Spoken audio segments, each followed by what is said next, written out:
มาพี่น้องบรรยากาศตอนเช้าๆพี่น้องฝนตกแห้งพี่น้องโอ้ยฝนตกแห้งขันนายป้ากันลุลงหมดฝ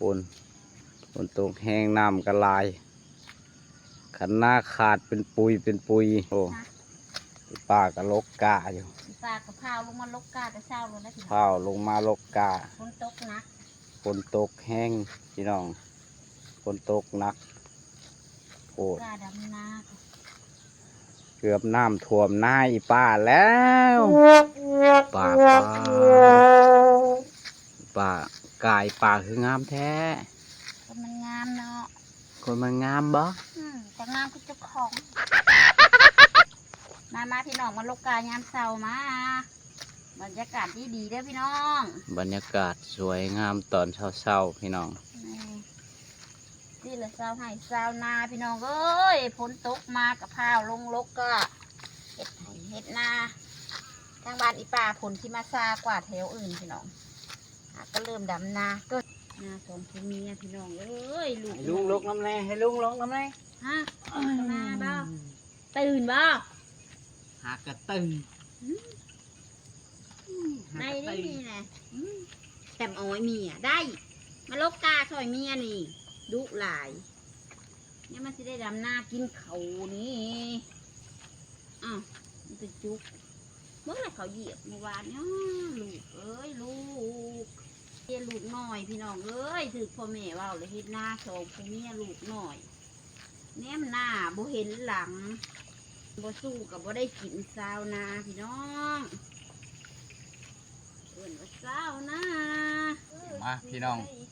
มันลกกาชอยอีป้าพี่น้องลกกาชอยอีป้าญาติอีป้าให้ได้ลกกาผู้เดียวได้ลกกาซอยเล่นนี่พี่น้องอันนี้แหละคือกาขี้ควายขี้งัวพี่น้องนี่หลายคนเมนมาใส่ป้าว่าโอ้ยป้าเอ้ยปุ๋ยเคมีนั่นงามกลัวสู้ขี้ควายอีป้าไม่ได้ดอกกาขี้ควายพี่น้องกาขี้ควายปุ๋ยเคมีนะมาที่หลังเด้อพี่น้องอีป้าเอาใส่ปุ๋ยธรรมชาติพี่น้องปุ๋ยธรรมชาติเด้อนี่เด้อปุ๋ยขี้ควายเบิกมัดกาอีปานสวยงามมากขี้ควายชัดสวยงามมากมันฝนตกใส่มันคืนมันก็เลยอยากขึ้นแบบไปกอนั่นเป็นอะไรฮะนี่ไงลุงเอ้ยเล็กน้อยพี่น้องขอจบคลิปเพียงสำนีเด้อพี่น้องเด้อบรรยากาศตอนเช้าเด้อมาลกกาชอยกันเด้อพี่น้องมาดำหน้าชอยกันเด้อพี่น้องบรรยากาศตอนเช้าพี่น้องเดี๋ยวบ้านอีป้าอีลุงฝนมาซากว่าบ้านอื่นแล้วพี่น้องบางบ้านอาจที่แล้วเลยก็มีเนาะดำไห่ดำนาเนาะลุงบรรยากาศตอนเช้าพี่น้องคนก็ยังไม่ได้ถ่ายหุดก็มีพี่น้องนานขันนายลุงอีป้าขาดเป็นตุ้ยซ้ำสีป้านขันหน้ากันดีซ้ำสีเดาขันหน้าว้ายเดาแอวจนฮักปุ่นละคือบ่ดาวป่าตา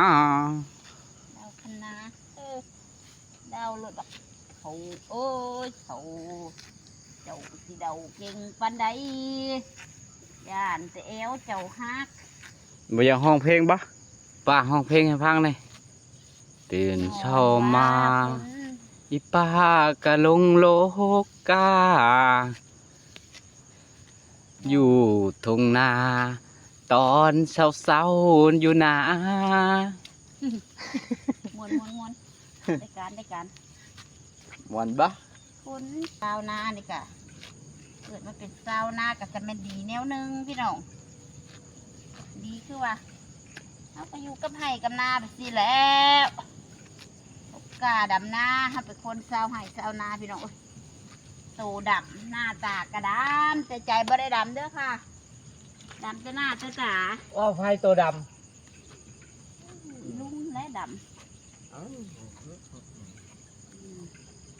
ว่าไผตัวด ำลกกาก็ไปไกลกับได้มาไกลตะมูไปไกลกันแน่ ำน้องเอ้ย สุดยอดในความพุ่น สวยงามมาก